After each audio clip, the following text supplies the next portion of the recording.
नमस्कार दोस्तों, स्वागत है फिर से हमारे इस चैनल कृपा महादेव टिप्स पर। अगर आप भी अपनी लाइफ में कुछ सीखने की चाह रखते हैं तो हमारे इस चैनल को सब्सक्राइब करें। मास की गुरुवार की अष्टमी का बहुत ही प्यारा सा दिन है और कुछ लोग इस दिन को तुलसी जयंती के नाम से भी जानते हैं ना। अगर आपको अपनी फैमिली में, परिवार में बहुत सारी खुशियां चाहिए तो ये वीडियो आपके लिए है। बस आपको तुलसी माता के 3 पत्ते लेने हैं, छोटा सा उपाय करिएगा, पूरा परिवार आपका हमेशा खुश रहेगा। ठीक है, कैसे करना है, कब करना है और क्या क्या फायदे हैं, सारी बात बताऊंगा।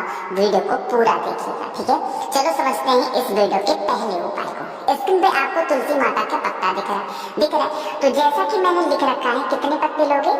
3 पत्ते लेंगे तुलसी माता के। अब जो बताऊंगा मेरी बात बहुत ध्यान से सुनेंगे। साथ ही साथ आपको लेना होगा हल्दी। जब हल्दी लोगे तो इसकी गांठ को पीस करके पाउडर बनाना है ना। और जो आपने तुलसी माता के पत्तों को लिया है, उन्हीं पत्तों के बीच में, तीनों पत्तों के बीच में आपको एक एक बिंदी लगानी होगी भगवान नारायण के नाम की। किसके नाम की? भगवान नारायण, भगवान हरि के नाम की बिंदी लगा लिया। अब इन 3 तुलसी माता के पत्तों को उठाना और तुलसी माता के पेड़ के नीचे ही उन 3 पत्तों को रख देना। ठीक है, और उसके बाद में आपको 3 दीपक जलाने होंगे और वो 3 के तीनों दीपक, चाहे तो आप आटे का ले लो, चाहे तो आप मिट्टी का दीपक ले लो, बस वो दीपक गोल बत्ती के होने चाहिए। जितने भी दीप आप जलाओगे, 3 के तीनों दीपक भगवान हरि का ध्यान करेंगे, स्मरण करेंगे। स्मरण करके तो जला देना, साथ ही साथ हाथ जोड़ करके यह विनती करेंगे कि हमारे परिवार में जो भी दुख आते हैं, जो भी कष्ट आते हैं, हे भगवान हरि, आप हमारे इन दुखों को हर लें, आप हमारे इन दुखों को दूर कर दें। जैसे भी प्रार्थना करनी हो प्रार्थना कर लेना। और प्रार्थना करने के बाद में जब वह दीपक ठंडे हो जाए, यानी कि जब बुझ जाए, तो उन दीपक को उठाना, कहीं पे ले जाकर के रख देना ताकि किसी का पैर वगैरह ना पड़े। और फिर उन 3 तुलसी के पत्तों को आपको वही तुलसी माता के क्यारे में, यानी उनके पौधे के नीचे ही डाल देना। एक चीज का और ध्यान रखेंगे, आपको अपने हाथों से तुलसी माता का एक भी पत्ता तोड़ना नहीं कि ऐसा है कि तोड़ लेते हैं, नहीं। जो पत्ता नीचे गिरा हुआ हो, उन गिरे हुए पत्तों में से कोई भी 3 पत्ता उठा लेना। सूखा हो चाहे वो हरा भरा हो, कोई सा भी 3 पत्ता लेना। समझे आप? करके जरूर देखिएगा। इस उपाय को सुबह नहीं करना है, शाम के टाइम पे प्रदोष काल में ही किया जाता। ठीक है, चलो तो यहाँ पे मुझे पूरी उम्मीद है कि पहला उपाय आपको समझ में आ गया होगा। आगे बढ़ते हैं इस वीडियो में हम लोग अपने दूसरा उपाय भी आपको तुलसी माता के पौधे में ही करना है। और इस उपाय को अगर आप करोगे तो किसी भी प्रकार की, चाहे वो कैसी भी धन संपदा की प्रॉब्लम हो, कर्ज की समस्या बढ़ती जा रही है, खत्म ही नहीं हो रही है, बहुत परेशान हो, तो उसके लिए आपको कुछ सामान लेने। जैसे आपको लेना होगा दूध। मैंने तो यहाँ पे ज्यादा मात्रा में दूध दिखाया है, इतना ज्यादा नहीं लेना, बहुत ही थोड़ा सा दूध लेना, 1 से 2 चम्मच, इससे ज्यादा लेना ही मत। और वो दूध होना चाहिए गौ माता का। ठीक है, ले लिया। साथ ही साथ आपको लेने हैं 1 कमलगट्टे, इससे ज्यादा कमलगट्टा भी मत लेना। इसको लेंगे और तुलसी माता का जो पौधा आपके घर में लगा है, अगर घर में पौधा नहीं है तो इस उपाय को नहीं करेंगे। इस उपाय को अपने घर पे ही तुलसी माता के पौधे में करना है, किसी और के घर पे जाके नहीं करना। ठीक है, तो सबसे पहला काम करोगे कि जो आपके पास में दूध है ना, उस दूध को भगवान हरि का ध्यान करते हुए थोड़ा सा, बहुत ही थोड़ा सा आपको क्यारे के अंदर डालना है, तुलसी माता के पौधे के अंदर।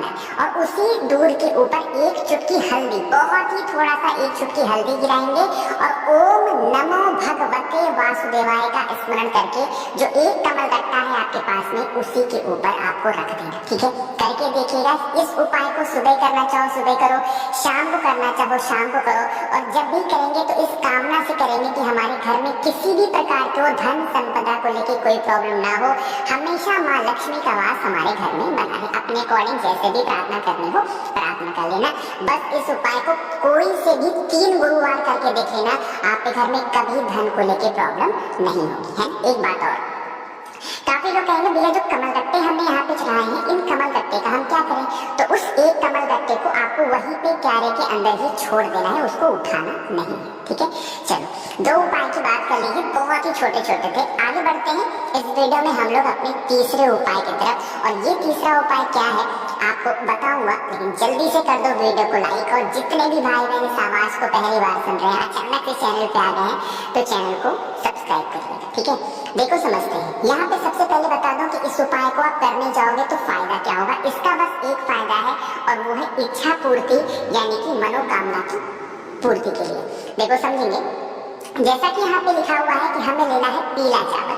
कहोगे भैया पीला चावल कहाँ पे आता है। देखो आपको क्या करना है, कोई सा भी चावल लेना और उस चावल में या तो आपको चंदन मिला दो, पीला चंदन, या फिर आप हल्दी मिला दो। दोनों में से कुछ भी मिला करके चावल को पीला कर दो। और चावल को पीला करने के बाद में एक बेलपत्र भी ले लेना है ना। ले लिया, साथ ही साथ आपको जाना होगा महादेव के शिवलिंग के पास में। इस उपाय को मन हो घर पे करो, मन हो मंदिर में करो, सुबह दोपहर शाम रात कभी भी कर सकते हैं, ठीक है। फेस रखेंगे उत्तर दिशा, नॉर्थ डायरेक्शन। आपके पास में एक बेलपत्र है और कुछ पीले चावल है, ठीक है। क्या करोगे, जो एक बेलपत्र है आपको अपनी मनोकामना कहते हुए कुंडकेश्वर महादेव के नाम से माता अशोक सुंदरी के स्थान पे रखना होगा। कहाँ पे, माता अशोक सुंदरी के स्थान पे कुंडकेश्वर महादेव के नाम से। आपके पास में जितने भी पीले चावल है, एक चुटकी दो चुटकी, उस एक चुटकी दो चुटकी पीले चावल को भगवान शंकर के शिवलिंग के ऊपर अपनी मनोकामना कहते हुए ओम नमो भगवते वासुदेवाय। इस उपाय को सिर्फ गुरुवार के दिन करते हैं और किसी भी दिन नहीं कर सकते, ठीक है। क्या बोलोगे, ओम नमो भगवते वासुदेवाय का स्मरण करेंगे, साथ ही साथ अपनी इच्छा महादेव से कह देंगे। आपकी वो सारे विशेष, सारी इच्छाएं बहुत ही जल्दी पूरी होंगी, ठीक है। करिएगा जरूर इस तीसरे उपाय को। कोई उपाय करो मत करो, बट ये तीसरा उपाय जरूर करना, क्योंकि गुरुवार की दुर्वाष्टमी का दिन है, तो आप सभी लोग जरूर करेंगे इस उपाय, ठीक है।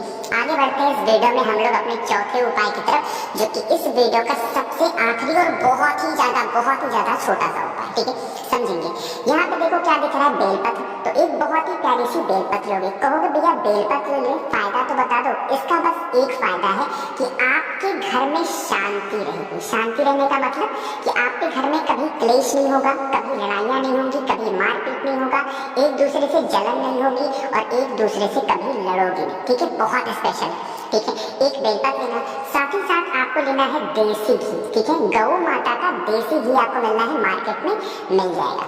देसी घी के बाद में आपको उन सभी चीजों को लेकर महादेव के शिवलिंग के पास जाएंगे। फेस रखेंगे उत्तर दिशा, नॉर्थ डायरेक्शन। जो देसी घी है ना आपके पास में, उस देसी घी को कहीं पे लगाना नहीं है। उस देसी घी का लेपन आपको माता अशोक सुंदरी के स्थान पे करना होगा, कुंडकेश्वर महादेव के नाम से। अच्छे तरीके से जितना भी आपने लिया है लेपन करना, और इसी देसी घी के ऊपर जो आपके पास में एक बेलपत्र है, उस बेलपत्र को आपको रख देना है।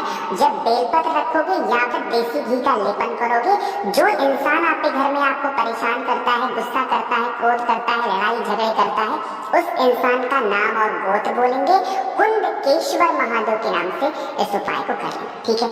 सिर्फ और सिर्फ 2 गुरुवार इस उपाय को करके देख लीजिएगा, आपके घर में कभी क्लेश नहीं होगा, कभी लड़ाई झगड़े नहीं होंगे, आपका पूरा परिवार, पूरी फैमिली आपकी हमेशा खुश रहेगी, ठीक है।